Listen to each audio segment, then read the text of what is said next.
미국의 한 경제 전문 뉴스 매체가 주관하는 인터뷰 현장인데요. 방시혁 의장이 질문한 기자에게 혹시 문제 있냐고 묻습니다. Lucas, the issue. I have an issue? The issue about the former question. Oh, no. I see. Okay, let's move to B2. I Thank see. you.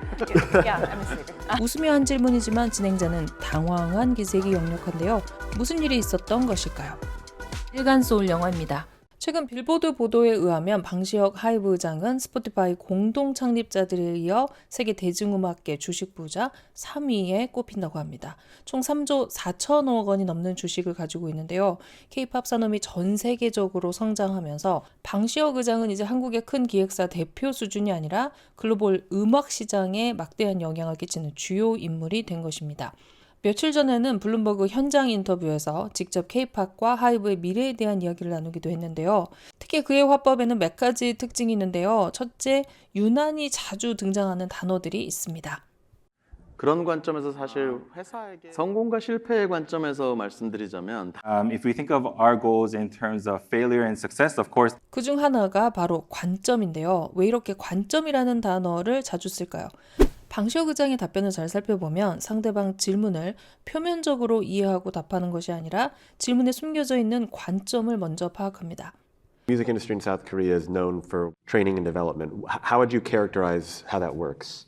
이 질문에 숨겨져 있는 질문자의 관점에는 아마도 연습생들을 비즈니스에 혹사시킨다는 시선 혹은 K-팝 산업에 대한 거부감이 있을 수 있죠. 방 의장은 K-팝 트레이닝 시스템이 좋다고 자랑하는 대신 서구의 시각에서 K-팝 트레이닝 시스템을 새롭게 바라볼 수 있도록 그들에게 맞는 예시를 들어줍니다. 발레 연습생들이 어떻게 성장하는가 혹은 엘리트 체육인들이 어떤 식으로 성장하는가를 생각하면 될 것 같습니다. 미국 음악 산업에서는 아티스트가 스스로의 힘으로 그들이 일정 부분의 팬을 갖고 레이블이 그들을 찾아내는 것을 아티스트 디벨롭먼트라고 생각한다면 K-팝에서는 조금 더 어린 시절에 재능 있는 분들을 만나서 그들의 자율성을 충분히 보장할 수 있는 선에서 성장할 수 있도록 돕는 것이 K-팝에서의 T&D라고 말씀드릴 수 있을 것 같아요. 그러니까 이렇게 관점이라는 단어를 자주 쓰는 이유는 사람들에게 K-팝을 보는 새로운 시선을 제공하려다 보니까 나오는 습관인 것이죠. You've acquired here Ithaca Holdings, which is Scooter Braun's company. You acquired QC, which is an Atlanta-based record label. Have you found the differences? Have you found managing acts here versus at home? 미국과 한국의 음악 산업 시스템 차이에 대한 질문에서도 비슷하게 보이는데요. 비즈니스 관점과 아티스트 관점이라는 개념으로 그 시스템 차이를 설명합니다. 출발할 때부터 회사와의 협업 관계를 통해서 시장을 만들어 간다는 것에 대한 컨센서스가 있기 때문에 여러 가지 일을 진행할 때 비즈니스가 항상 최우선적인 선택의 기준이 될 때가 많아요. 그에 비해서 여기서는 사실 아티스트 본인의 기준 그리고 그 기준은 반드시 비즈니스화해서 해야 될 이유가 없고 근본적으로 많이 다르다고 생각합니다.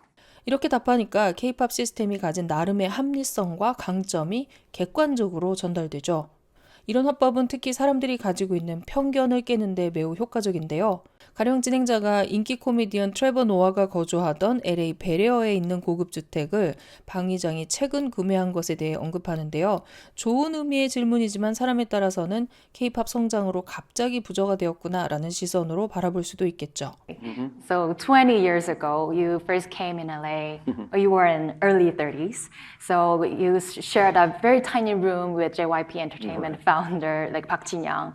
And now you are like inviting your friends and tech founders from Korea to your house, the beautiful mansion in Bel Air. 굉장히 커다란 맨션을 가지고 살고 있으니까 삶이 바뀌었지만 저는 그런 외연적인 변화가 저에게 굉장히 중요하다고 솔직히 생각하지는 않습니다. 사실 저의 삶은 기본적으로 크게 변하지 않은 것 같아요. 맨션을 구입한 것도 사실은 비즈니스에 이것이 분명하게 도움이 되기 때문에 구입을 한 것이고 외현적, 내현적 혹은 얕은 레벨, 깊은 레벨과 같은 표현들을 자주 사용하는 것을 볼 수 있는데요. 외연적으로는 그걸 통해서 가벼운 레이어에서의 대답이 될 수 있을 것 같고요. 조금 복잡한 레벨에서 얘기를 드리자면 이는 그가 한 문제를 다양한 각도와 깊이에서 볼 것을 계속해서 제안하고 있다는 것을 보여줍니다. 또 한 가지 그의 답변에서 눈에 띄는 것은 엄청난 성장 지향성입니다. So you are partnering with the Universal Music Group, and how is the cooperation going, and what's the role behind this project? 중요한 건 그가 성공 지향성이 아니라 성장 지향성을 가지고 있다는 것인데요. 그는 첫 미국 걸그룹 프로젝트의 성공에 대해 말하는 것이 아니라 K-팝의 성장을 거론합니다. 모든 프로젝트란 거는 반드시 성공과 실패가 아닌 심지어 실패에서도 배울 게 있기 때문에 근본적인 골은 팝의 한계에 대한 가설들 그리고 확장 가능성에 대한 가설들을 검증하고 그로부터 다음 레벨로 나갈 수 있는 것들을 얻어내는 거라고 생각하고요. 이걸 보면 그의 계획은 이미 이 걸그룹 이후에 가 있고 생각의 스케일 역시 하나의 걸그룹이 아니라 K-팝 전체 파이의 성장에 있다는 것을 알 수 있죠. 그의 이런 성장 지향성은 명료한 우선순위로 드러날 수밖에 없는데요. 방시혁 의장 스스로도 영어를 할 줄 알지만 영어를 할 때 직접 소통하며 얻어지는 즉흥적인 교감의 이득보다는 비즈니스적으로 정확하게 말의 뉘앙스를 전달하는 것을 우선으로 하고 있다는 것이 느껴집니다. You have a translator here, even though Bang speaks really good English. 그런데 이 28분 인터뷰 중에서 딱 한 번 직접 영어로 말하는 순간이 있었는데요. 그가 꼭 영어로 해야 했던 말은 무엇이었을까요? What is the latest in the conversations between your company and Justin Bieber and Ariana Grande, and do you expect to keep working with them in the future? 이 진행자는 하이브가 인수한 미국 이타카 홀딩스 소속의 대형 스타들이 최근 소속사를 떠나고 있다는 소식에 대해서 방 의장에게 묻습니다. 다소 민감하기도 하고 겉으로 드러나고 있진 않지만 하이브의 미국 진출에 대한 의구심을 품은 질문이죠. 방 의장은 어쨌든 소속사 대표인 스쿠터 브라운에 대한 나의 믿음은 변함이 없다라는 말로 답변을 대신합니다. 간단하게 얘기를 하자면 노 코멘트가 저한테는 정확한 대답인 것 같은데 여전히 스쿠터 브라운이 저희 회사를 운영하고 있고 이것에 대해서 제 신뢰가 변하지 않았다.